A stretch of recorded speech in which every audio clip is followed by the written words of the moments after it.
रामकृष्ण हरी. आज आपण बोलणार आहोत ज्या विषयावर, तो विषय म्हणजे 26/12/2024 या दिवशी वैकुंठवासी सचिन मारुती मरगळे, मुळशी तालुक्यामध्ये राहणारा हा तरुण सध्या नांदेड सिटीमध्ये राहत होता.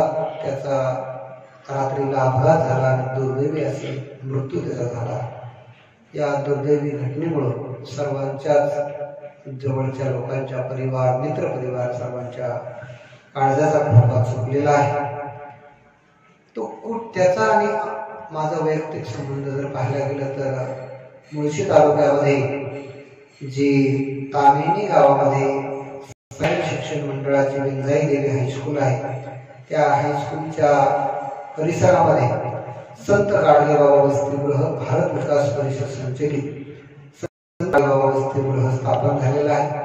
2020-21 सालामध्ये त्या ठिकाणी मी तिथे अधीक्षक म्हणून काम करत असताना सचिन मरगळे हा 10वीच्या वर्गामध्ये शिकत असलेला विद्यार्थी,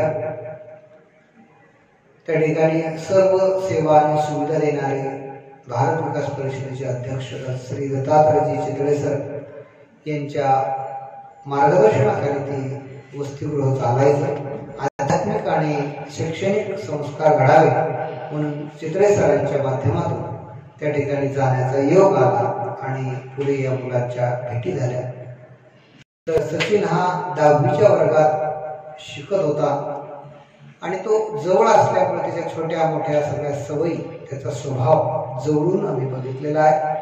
स्वभावाने शांत असलेला सचिन हा आपल्या मित्रांना जपणारा विद्यार्थी होता, एक तरुण होता.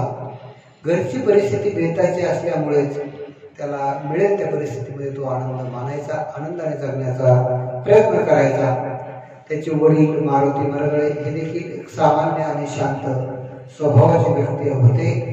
त्याचबरोबर त्याचा छोटा भाऊ देखील आपल्या वसतिगृहामध्ये होता आणि तो सुद्धा शांत आणि संयमी स्वभावाचा होता. त्याचबरोबर त्याचे जे मित्र आहेत, त्या मित्रामध्ये संजय मरगळे, गणेश कोकरे, बाळू मरगळे, त्याच्यानंतर सचिन मरगळे, महेश मरगळे, प्रवीण खबरे, ओम मोरे, हनुमंत कोकरे, किरण, या सर्वच याच्या आणि मला काही माहीत नसलेल्या सर्वच्या अंतःकरणामध्ये फार दुःख अशा प्रकारचं झालेलं आहे.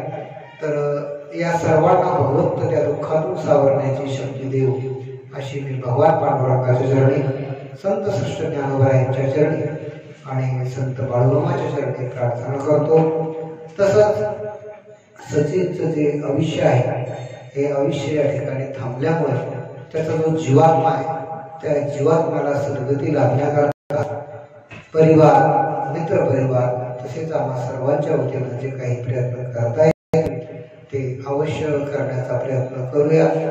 आणि सचिनचा जो जीवात्मा आहे तो सद्गतीला जावा, कारण की जो आत्मा आहे हा करत नाही, शरीर मरतो, आत्मा हा अमर असतो. नयनम छिंदन्ति शस्त्राणि नयनम दहति पावक न चैनम लेदयत्यापो न शोषयति मारुतः.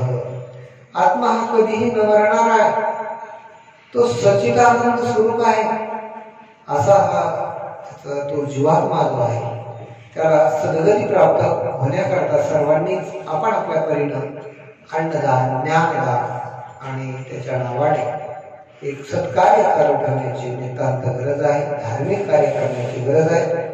ते सर्व मिळून करतील आणि त्याच्या जीवात्म्याला सद्गती लाभेल अशी आपण सर्वजण भगवंताकडे प्रार्थना करूया.